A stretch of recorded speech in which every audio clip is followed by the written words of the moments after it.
What's good, YouTube? Akil here, back with another video, and today we are going to be discussing eBay returns. Now, since the holiday season is over and that holiday rush is basically done by now, we're going to start seeing some returns. Now, based on the number of sales that you guys have been getting, you might see anywhere between maybe 1 to maybe 4% of those items back in returns. Now, if you've been selling a ton of stuff, you might get a ton of returns. But if you didn't sell that many items, that could be anywhere between maybe 3 or 4 items. Now, ironically, I was actually receiving some returns before Christmas even came around, probably because those items were not gifts. They were probably for that particular person. And I usually always accept returns because at first, when I first got on eBay, I literally just couldn't afford returns. So it would definitely stress me out and kind of have me flustered for a few hours.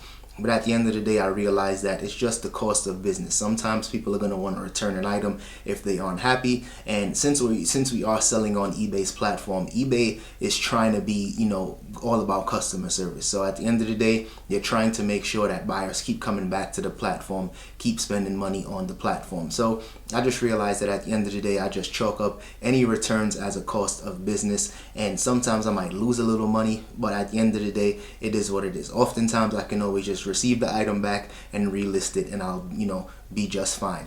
But in 2 particular cases this time around, I ended up getting a return request, and one person said the item was not as described. That way they tried to avoid paying the return shipping fees, which is kind of like a scammy move, but I'll talk about that a little later. And then the other item was basically just someone that said the item didn't fit, and they just wanted to return it.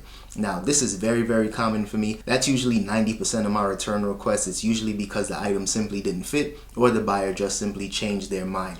So like I said, anytime these things happen, it's usually an automatic response that eBay will send them. And once they realize that they have to pay for return shipping, some buyers actually never follow through with the return request, and then they sometimes just keep it. And then I actually call eBay and just tell them, hey, this person didn't return the item within that certain window that eBay gives them. And then that case is closed and I don't have to worry about it anymore. And then there's other instances like that scammy situation what I told you about earlier, where some buyers would actually wear the shoe, practically loan the shoe and wear it out for a little while, and then they'll try to return it without having to pay any return shipping. Now, if this happens to you, there's a very, very simple method that I like to follow, and it doesn't necessarily involve calling customer service and being on hold for several hours. Basically, what I like to do is I'll just give that buyer a 50% deduction on the cost of that item. Now, the reason why I like to do this is simply because this is actually a protocol that eBay, I think they kind of introduced this a few months ago. Maybe it's been a year at this point that they introduced this. Drop a comment if it's been a little longer or a little shorter. But for the past few months, anytime I get like a scammy return, or say the buyer wants to return an item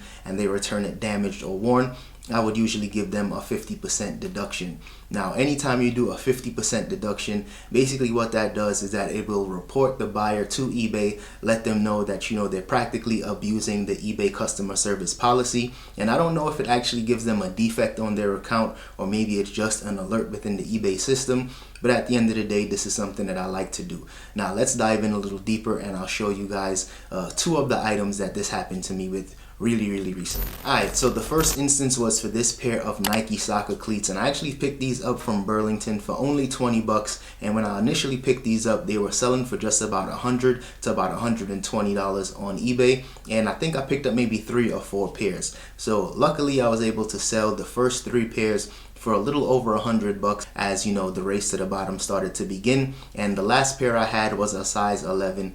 And just a quick little tip, if you're picking up soccer cleats, larger sizes tend to sell a lot slower, and they don't usually sell for as much profit, at least for me. So anytime I find size 11 cleats or 12 or 13, I'm gonna start passing on them because they don't sell as well as some of the smaller sizes do. But at the end of the day, I was really glad when this shoe actually did sell. And of course, once that return request popped up on my screen, I was a little disappointed, but like I told you guys earlier, a return is simply just part of business. So it is what it is. The person just said the shoes didn't fit, and I automatically accepted that. And once they shipped the shoes back to me, I realized that the shoes were really scuffed up. They they were beat up, and they were actually really dirty. They probably just, you know, maybe wore them to an actual soccer game, and maybe they were uncomfortable and they decided to return it. Now, this isn't Walmart, this isn't like Amazon, this is eBay. This is regular people like you and I that are, you know, trying to make a living selling items online. So for me, you know, I can't just automatically accept an item that's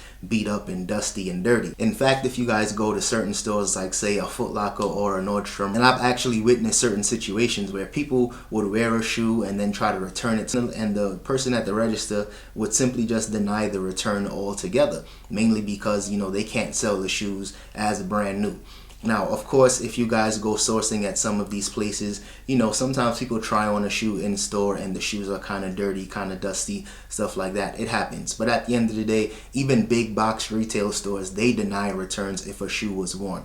So just the simple fact that you can give somebody 50% of the money is kind of a really good thing for some buyers, especially when they're trying to, you know, scam you and try to swindle you and stuff like that. So that's what I ended up doing. I simply just gave that buyer a 50% deduction on that item, mainly because the shoe was worn, and it took maybe 3 to 4 days until the return was actually closed. It was definitely one of those pending return cases on my eBay account for a few days, but of course it eventually went away. The buyer took 50% of the money that they got, and I relisted the shoes for less than I initially sold it, because like I said, size 11 in soccer cleats, they don't necessarily sell for that much money, so it is what it is. Now, the next instance that happened to me was for a pair of UGG boots. Now, if you guys follow the channel, you guys know I sold a ton of UGG shoes, and at this point it's probably maybe going on 2 years since I was living in California, where I was picking up a ton of Uggs. Now those actual boots came from that huge haul that I got from back in that day. So I was just glad to finally just, you know, kind of get rid of some of those Uggs, because I had a few ones that were just sitting around collecting dust. Now, when this shoe finally did sell, a few days passed by, and then the buyer opened up a return request saying that the shoes were not as described. And it is what it is. I just automatically accepted it. And once I got the shoes back, I realized that the shoes were once again really dirty, really dusty. Even the box was beat up. So of course, I just gave them another 50% deduction. And similar situation with the other case where the buyer said it didn't fit.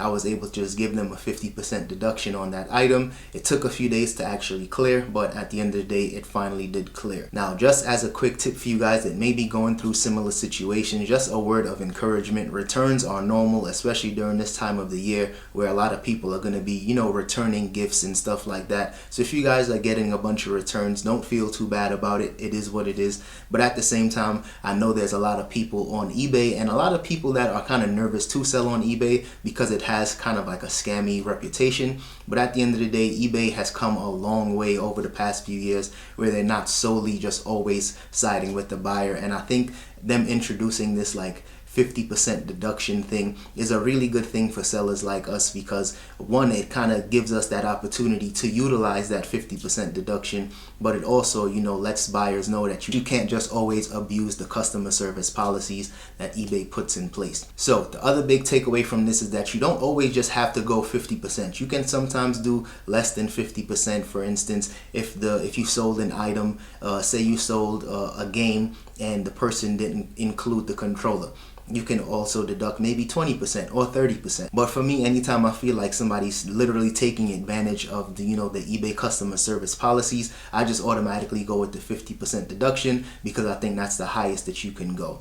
Otherwise, you're gonna have to, you know, call up eBay customer service and try to, you know, battle with them and see what they can do, if they can give you like a full refund. I don't necessarily encourage people doing that, because you can sometimes just waste your time doing that. But for me, usually what I would like to do is just go with the 50% deduction and just take the L, and it is what it is. So that's all I have for today's video. So if you guys got any value out of this one, make sure you guys hit that like button and drop a comment so that it will let me know. And also subscribe to the channel if you guys haven't already. And until then, I'll see you guys in the next one.